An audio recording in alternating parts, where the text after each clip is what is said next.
안녕하세요. 언니네 공작소입니다. 스트레이트 타임즈를 참고했으며 이번 내용은 중국의 경기 부양 정책 및 남북한에 대한 짧은 내용입니다. 기사 내용에 따르면 소비를 촉진하기 위해 중국 정부는 2020년까지 가처분 소득을 높일 계획이랍니다.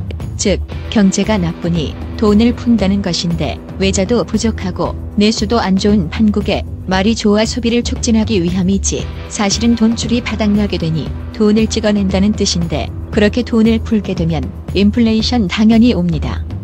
아참, 중국은 공산국가이므로 환율 조작하면 됐죠?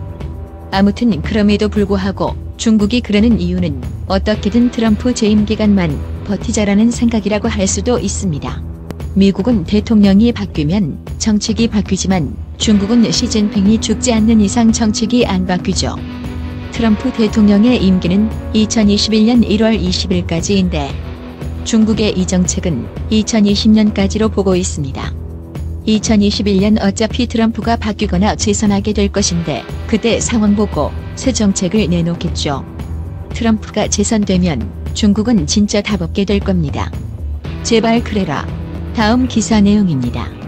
북한은 남한과의 대화 서약을 거부하고 다시는 대화를 하지 않을 것. 북한의 대통일통일위원회 대변인은 분명히 한국 정부와 더 이상 대화할 의향이 없으며 우리와 다시 대화하고 싶지 않다고 말했다. 문 대통령은 광복절 연설에서 1945년 일제로부터의 한국의 독립을 기념하며 북한과의 대화가 여전히 가능한 것은 한국 평화 정책의 공이었다고 말했다.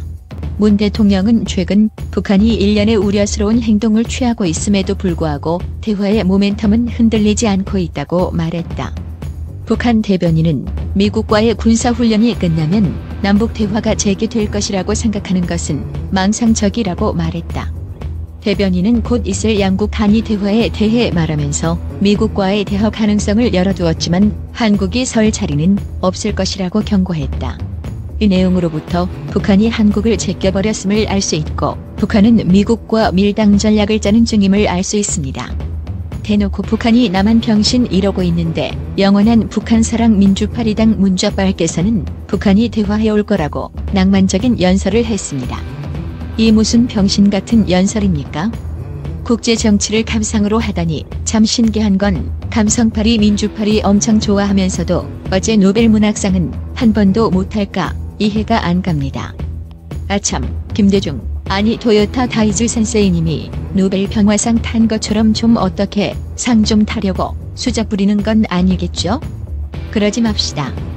평화 타령하면서 국가 말아먹지 말라고요. 민주파리당 그지 깽깽이들아. 감성파리 좌빨들아. 국제정치는 감상주의가 아니다. 냉철한 이성으로 국익에 가장 효율적인 전략을 구사해야 하는 세련된 첩보적 마인드가 국제정치를 할 기본 소양이다. 두 가지 내용처럼 보이지만 사실은 하나로 연결되는 내용입니다. 앞으로 어떻게 될지 이젠 궁금지도 않지만 지켜봅시다. 다음에도 더 좋은 내용을 담기 위해 노력하겠습니다. 감사합니다.